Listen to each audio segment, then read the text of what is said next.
Baik, di pertemuan kali ini kita akan membahas tentang metode perancangan user interface.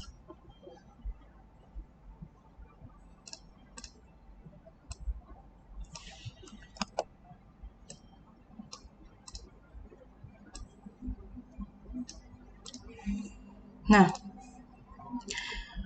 user interface itu kita berbicara tentang user experience juga. User experience ini mungkin sebelumnya pernah kita bahas.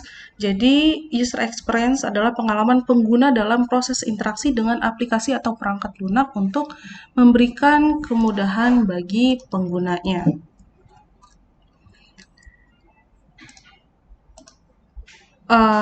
Kemudian pengalaman tersebut ini sebenarnya dapat dilihat dari mudahnya dalam menggunakan produk digital tersebut.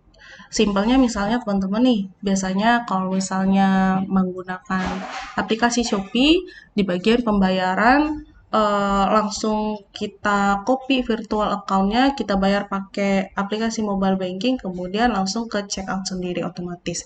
Nah, semisalnya teman-teman tahu ada aplikasi satu lagi yang e-commerce-nya itu pembayarannya udah kita metode transfer, kemudian kita harus upload bukti manualnya. Nah, di situ ada tanda kutip apakah aplikasi tersebut bisa dikatakan mudah atau tidak. Nah, jadi kalau di pengalaman ini kita harus melihat dari mudahnya dalam menggunakan produk digital tersebut. Kalau misalnya ada produk digital yang lebih mudah, kenapa harus yang sulit? Nah, begitu juga pengguna ini akan menggunakan produk yang lebih efisien untuk mereka gunakan. Nah, di sini juga kita mampu memaksimalkan segala aspek mulai dari fitur desain, konten. Nah, desain dan konten ini yang bisa membantu pengguna untuk mencapai tujuan saat berinteraksi dengan si aplikasi itu. UX yang baik itu sebenarnya didukung oleh tampilan antarmukanya atau UI yang baik pula. Nah, UI yang friendly yang ramah dapat membuat pengguna itu nyaman untuk berinteraksi lebih lama dengan produk yang teman-teman ciptakan nanti. Selain itu, sebenarnya aplikasi yang baik itu juga harus memiliki akses yang ringan, tampilan menu juga yang nggak terlalu rumit, kemudian dia punya konten yang jelas dan tepat sasaran. Jangan sampai teman-teman nanti buat desain interface yang kontennya meluas dan tidak tepat sasaran. Nah, kelemahannya, kalau tidak menerapkan user experience, pengguna itu dapat meninggalkan aplikasi Anda dengan cepat. Jadi, wah aplikasi ini nih agak terlalu rumit nih, kemudian tampilannya nggak enak atau lain sebagainya. Dengan cepat, dengan otomatis pengguna akan menguninstall aplikasi Anda. Nah, itu salah satu contohnya. Kemudian contohnya juga misalnya user nih masuk ke sebuah website yang teman-teman buat tuh. Terus teman-teman nggak nerapin UX yang benar, maka dapat mempengaruhi juga pengalaman penggunanya dalam mengakses website teman-teman. Dan pengguna akan lebih memilih untuk keluar dari situs Anda dan mencari referensi website kompetitor yang lain. Ada 3 tujuan dari user experience. Kalau teman-teman udah tahu pengertian dari user experience, nah next-nya teman-teman harus paham nih tujuan user experience sebenarnya. Ada 3 tujuan user experience. Yang pertama itu memberikan pengalaman yang baik dan menyenangkan pada pengguna. Kalau sebuah website atau aplikasi mobile itu tentu digunakan untuk mengenalkan produk atau layanan atau service, juga untuk memberikan informasi yang jelas dan mengandung fakta. Selain itu, sebenarnya pengguna juga mengharapkan tampilan yang menarik nih dan mudah untuk digunakan. Jadi, pengunjung suatu website itu akan merasa nyaman dengan tampilan yang akan didukung dengan user experience yang baik. Kemudian, yang kedua, membantu user dalam mendapatkan informasi dan tujuan pada aplikasi. Nah, pengguna aplikasi atau pengunjung website ini, dia itu pasti punya alasan utama untuk menginstal aplikasi Anda atau mengunjungi website Anda. Nah, jadi diharapin nih produk yang teman-teman buat itu dapat menjawab semua informasi yang dibutuhkan oleh si pengguna. Kemudian yang ketiga meningkatkan keuntungan pada bisnis melalui produk Anda. Tujuan user experience yang terakhir ini sebenarnya digunakan untuk meningkatkan value atau nilai dan keuntungan dari sebuah perusahaan. Dengan memberikan pengalaman yang baik kepada pengguna, maka akan memberikan dampak yang baik pula pada bisnis yang akan dibangun. Nah, keuntungan di sini dapat berupa peningkatan traffic website atau aplikasi, rating aplikasi, penjualan produk, dan promosi yang ditawarkan. Dan sebenarnya ini tujuan akhir. Kalau teman-teman buat produk itu harus ada nilai jualnya. Kemudian ada 4 metode user experience. Kalau teman-teman udah kenal tuh apa aja tujuan dari user experience, nextnya teman-teman masuk ke pembahasan mengenai metode dari user experience-nya. Yang pertama ada metode user-centered design. Kalau metode user experience yang pertama ini user-centered design. Nah, desainnya ini berpusat pada pengguna. Jadi, UX yang akan dibuat berfokus pada pendekatan melalui proses diskusi dengan pengguna langsung. Biasanya akan dilakukan proses wawancara ya untuk UX researcher atau peneliti dari UX-nya. Nah, teman-teman, kalau dia ini berpusat pada pengguna, jadi teman-teman butuh yang namanya data analisis untuk si penggunanya langsung atau stakeholder-nya. Nah, itu bisa teman-teman analisis dengan yang namanya kuesioner atau wawancara atau juga observasi. Nah, jadi di mana dari proses dialog tersebut sebenarnya diharapin bisa memberikan informasi berupa data yang dapat dijadikan pedoman untuk pembuatan sebuah desain. Jadi,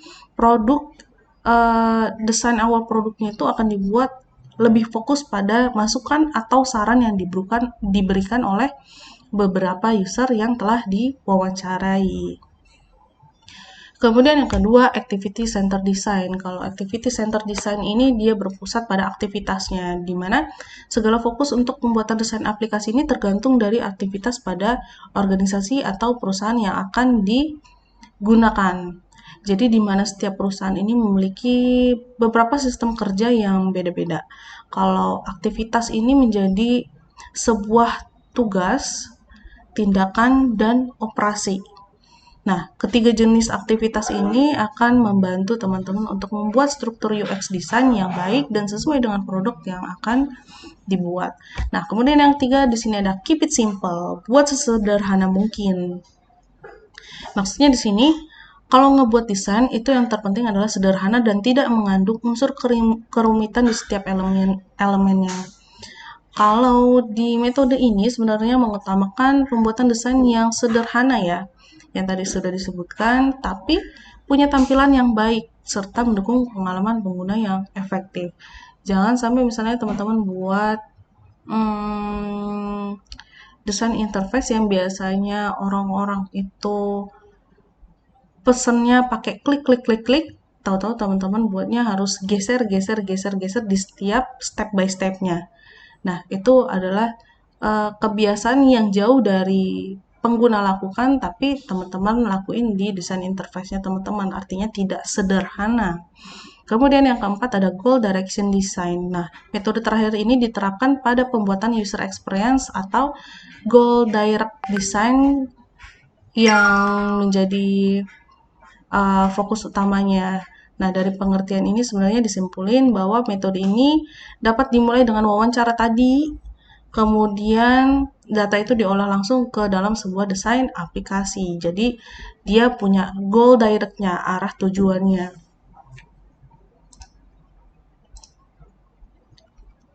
Pentingnya user experience. Nah, kita akan ngebahas tentang pentingnya user experience bagi produk aplikasi ya. Jadi ada beberapa alasan mengapa user experience ini dianggap penting sih, dan saat ini sebenarnya wajib diterapin pada berbagai aplikasi. Bisa itu website, mobile, ataupun desktop sekalipun. Yang pertama itu pasti untuk memudahkan pengguna. User experience itu nggak hanya sekedar untuk memudahkan pengguna dalam berinteraksi dengan aplikasi ya. Jadi dia juga harus memberikan kemudahan yang dimaksud di sini mampu memberikan pemahaman kepada pengguna untuk menggunakan berbagai fitur, tombol, dan CTA sesuai dengan yang diharapkan oleh si sistem. Kemudian yang kedua, memahami kebutuhan pengguna. Nah, pengalaman yang baik itu juga dapat ditentukan dari arah kebutuhan si penggunanya. Misalnya, ketika user masuk ke menu service, maka user ingin mencari sebuah jasa atau layanan yang disediakan pada website tersebut. Jadi, ada akhirnya di mana user akan diarahkan pada form kontak untuk berkomunikasi dengan tim admin dari perusahaan tersebut. Kemudian yang ketiga, dapat bersaing dengan kompetitor dalam bidang yang sama. Kalau sekarang ini persaingan dalam teknologi itu ketat banget. Jadi kita perlu beberapa ide atau inovasi untuk pembaruan terhadap beberapa sistem atau fitur yang dianggap sudah tidak relevan pada saat ini. Nah, maka itu sebenarnya UX ini memberikan kemudahan agar Anda itu dapat bersaing dengan kompetitor lain yang memiliki desain UI yang sama menariknya dengan Anda, tapi punya perbedaan dari sisi pengalaman penggunanya. Kemudian yang keempat, mengoptimalkan performa produk digital. Nah, mengoptimalkan di sini itu dapat berupa meningkatkan kecepatan load dari aplikasi, apa itu servernya, kemudian semakin cepat aplikasi yang Anda tampilkan, maka semakin user ingin mengunjungi website Anda. Kemudian, perbanyaklah konten dalam setiap page atau laman yang akan Anda buat. Nah, di situ akan meningkatkan posisi atau ranking website Anda dalam mesin pencarian. Kemudian yang kelima, meningkatkan kredibilitas dan traffic produk aplikasi. Nah, yang terakhir ini, fungsi utama dari user experience-nya adalah meningkatkan keuntungan dari dan kredibilitas dari produk aplikasi. Nah, semakin kredibilitas meningkat, maka akan berbanding lurus dengan traffic yang akan dicapai dan akan berpengaruh juga nih untuk peningkatan keuntungan perusahaan.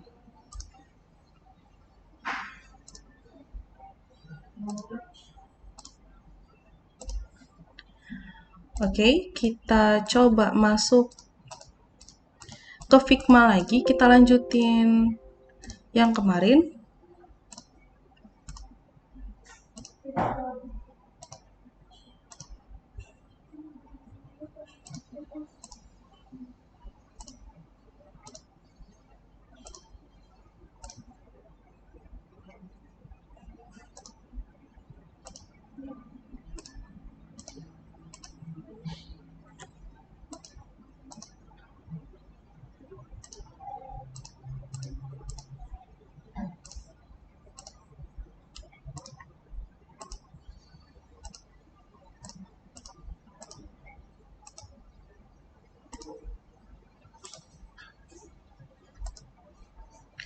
Nah, di sini kita coba beberapa fitur yang ada di Figma, kita lanjutin dengan pemaparan yang kemarin. Nah, yang pertama coba teman-teman ambil gambar dengan cara klik ke arah yang Shape Tools ini, kemudian pilih yang Place Image atau teman-teman bisa pakai Ctrl Shift K. Kemudian pilih salah satu gambar, saya pilih gambar ini, kemudian saya taruh di sini, saya letakkan di tengah. Nah, kemudian juga sebenarnya teman-teman bisa buat gambar atau backgroundnya ini berubah. Sorry, bukan di sini.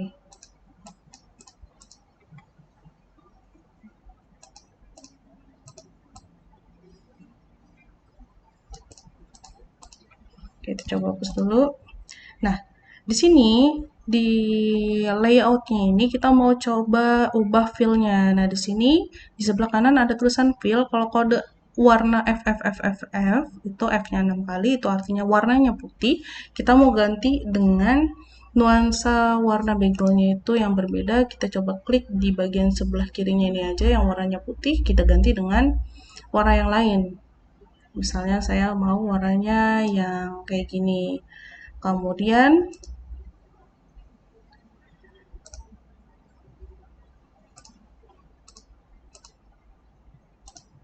nah, di sini di layer, kalau teman-teman familiar dengan yang namanya desain, mungkin ada di Photoshop, di layer itu ada beberapa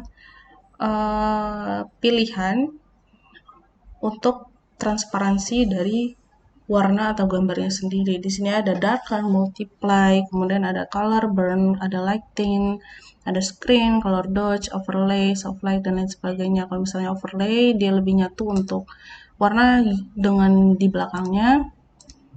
Kalau kita tadi normal, warnanya solid seperti biasa, ada darken, dia akan lebih gelap, kemudian ada lighten, dia akan lebih terang, dan lain sebagainya. Ada hue, ada saturation, bisa dipilih-pilih aja. Saya coba pilih yang overlay aja. Nah, kemudian saya coba balik tadi, place image, saya ambil salah satu.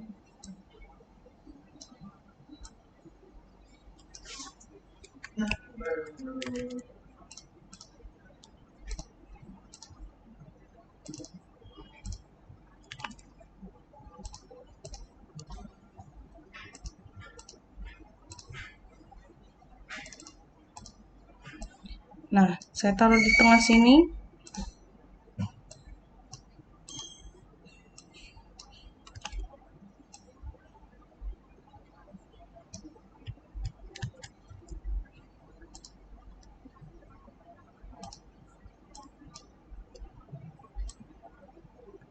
Saya taruh di tengah sini, kemudian saya tambahin rectangle di sini, saya klik di tengah, tarik drop, lepas. Kemudian saya tambahin teks. Saya klik di sini, biodata. Kalau size-nya kurang besar, bisa dibesarin di sebelah sini. Kemudian saya tarik dia jadi di tengah.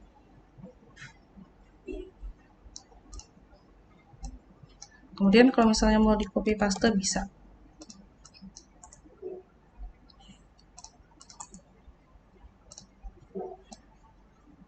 Selain biodata misalnya di sini CV biodata ya. Login coba.